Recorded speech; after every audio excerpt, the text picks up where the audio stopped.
मुंबईतलं लालबागचा राजा मंडळ आता नव्या वादात अडकले। लालबागमधले रहिवासी मंडळाचे माजी कार्यकर्ते आणि सामाजिक कार्यकर्ते महेश वेंगुर्लेकर यांनी मंडळाबाबत राज्यपालांकडे तक्रार केली।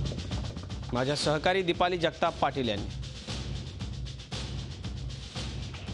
लालबागचा राजा सार्वजनिक गणेश उत्सव मंडळाच्या विरोधात भायखळा येथे राहणारे सामाजिक कार्यकर्ते महेश वेंगुर्लेकर यांनी जुलै महिन्यात राज्यपालांकडे लेखी तक्रार केली आणि त्यानंतर आता धर्मादाय आयुक्ताकडून या सर्व प्रकरणाची चौकशी सुरू झाली आहे। महेश वेंगुर्लेकर यांचे नेमके काय आरोप आहेत, या प्रकरणाचे पुरावे त्यांच्याकडे आहेत का, हे सगळं जाणून घेणार आहोत। आपल्या सोबत ते आहेत।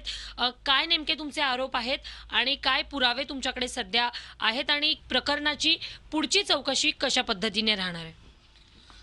मला धर्मादाय कार्यालयाकडून मला पत्र आलं। ते पत्र आल्यानंतर माझा जबाब नोंदवण्यात आला आणि हा माझा जबाब सत्य आहे। समजा हे 1 ते 19 मी मुद्दे या जबाबात मांडलेत। त्यानंतर मी शपथपत्र दिलं। तात्काळ त्यांच्या ज्या दानपेट्या आहेत म्हणजे हुंड्या आहेत, त्या हुंड्या तात्काळ सील कराव्यात। त्यांच्या जे सुवर्ण अलंकार जे येतात ते सील करावं। जर मी ह्या मंडळाच्या विरोधात तक्रार करतो आणि ह्या मंडळाच्या नावाखाली अरेरावी करणारे जे सचिव आहेत सुधीर साळवी, हे गेली 16 वर्षे एकाच पदावरती आहेत। थोडक्यात काय मुद्दे सांगाल आणि थोडक्यात तुमचे आरोप काय ते सांगा। यामध्ये सर्वात मोठा मुद्दा असा आहे की जाहिरात येते, कोट्यावधी रुपयाची जाहिरात येते, याचा करारनामा कुठे नसतो, हा एक मुद्दा। त्यानंतर सध्या आलेली एक जाहिरात आहे अंबानी रिलायन्सची, ह्याच्यामध्ये दाखवल्यात वेगळं आणि करतायत वेगळं।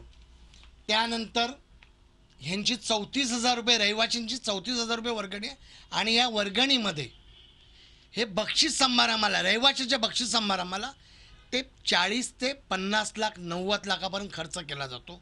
हा मनमानी कारभार जो आहे हा एकटा सुधीर साळवी करतोय। सुधीर साळवीला एवढं अधिकार दिले कोणी?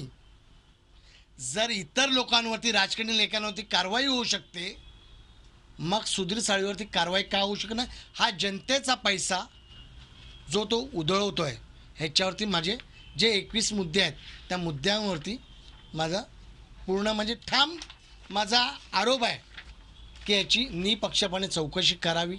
नेमका मुद्दा सांगा की कुठे भ्रष्टाचार होतो किंवा कशा पद्धतीने हा गैरव्यवहार होतो। 1 ते 21 मुद्दे जे मी मांडलेले आहेत ह्याच्यामध्ये त्या मंडळाची पेटी चोरीला गेली आहे। जे लोकांचं म्हणजे दान स्वरूपात जो काय हुंड्या भरतात ह्याचा हा हिसाब दाखवतो तो वेगळा आहे। एकाच कॉन्ट्रॅक्टरला तो मंडपाचं काम देतो, बाकीच्या निविदा खोट्या काढल्या जातात। शौचालय बांधले जातात 86 लाखाची। मला एक कळत नाही आहे, 86 लाखाची शौचालय हे फक्त 10 दिवसासाठी, मग यांना अधिकार कोणी दिला?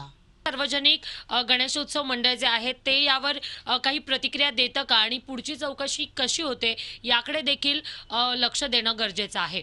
व्हिडिओ जर्नलिस्ट वैभव जाधवसह दीपाली जगताप पाटील, झी मीडिया, मुंबई।